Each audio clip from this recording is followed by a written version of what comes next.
como se dá a influência espiritual sobre nós? Primeiramente, entendamos que a influência espiritual pode ser negativa ou positiva. Ela pode ser realizada por um espírito inferior, ou pode ser realizada por um bom espírito. Vejamos então dois exemplos. O primeiro, que é o lado inferior, negativo, e que nos foi contada por uma amiga, também estudiosa da doutrina espírita.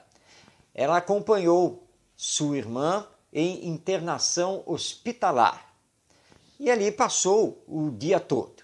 Dia seguinte, a irmã já em alta, retornaram para o lar, mas tanto a irmã quanto ela não estavam se sentindo bem. Havia um mal-estar, alguma coisa extremamente indefinida. E assim passou boa parte do dia, até que ela recebeu a visita de um outro familiar, esse familiar médium, e que espontaneamente recebeu então a comunicação de um espírito que afirmou estar lá no hospital, ter desencarnado naquele hospital, naquela enfermaria, e que havia então se ligado às duas e havia as acompanhado naquela saída do hospital e retorno ao lar.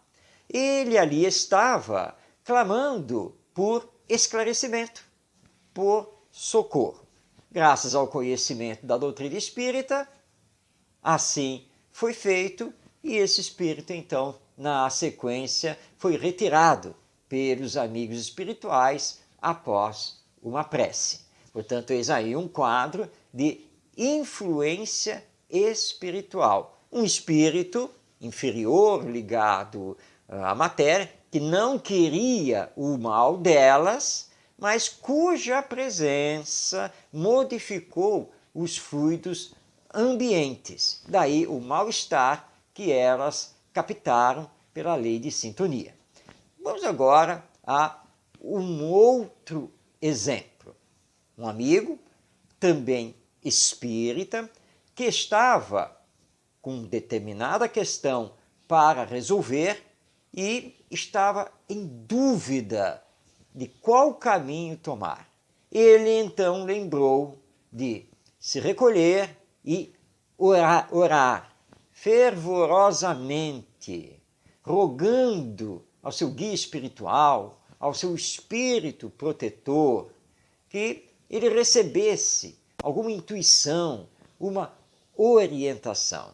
E de fato, isso aconteceu porque depois da oração, mais calmo, sentindo boas vibrações em seu redor, ele teve uma ideia. Ou seja, ele captou a inspiração dos amigos espirituais, pensou, concluiu que seria realmente um bom caminho e colocou em prática a intuição e conseguiu resolver o seu problema sem maiores dificuldades.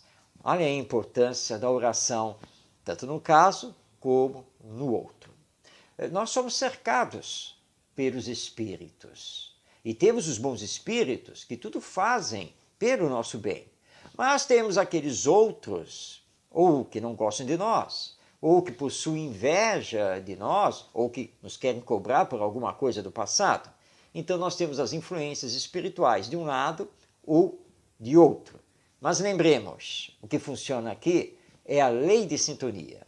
Então, se elevarmos o nosso pensamento, pensarmos em coisas boas, realizarmos boas ações, a sintonia será feita sempre com os bons espíritos. Mas se vivemos uma vida mundana e esquecidos do Evangelho, a sintonia será feita com os espíritos inferiores. Portanto, na verdade, tudo depende de nós, dos nossos valores de vida, das nossas ações. É assim que recebemos, então, as influências espirituais via pensamento, né? E aí nós vamos senti-las mais ou menos e vamos poder nos trabalhar para que essa influência seja sempre boa e sempre positiva.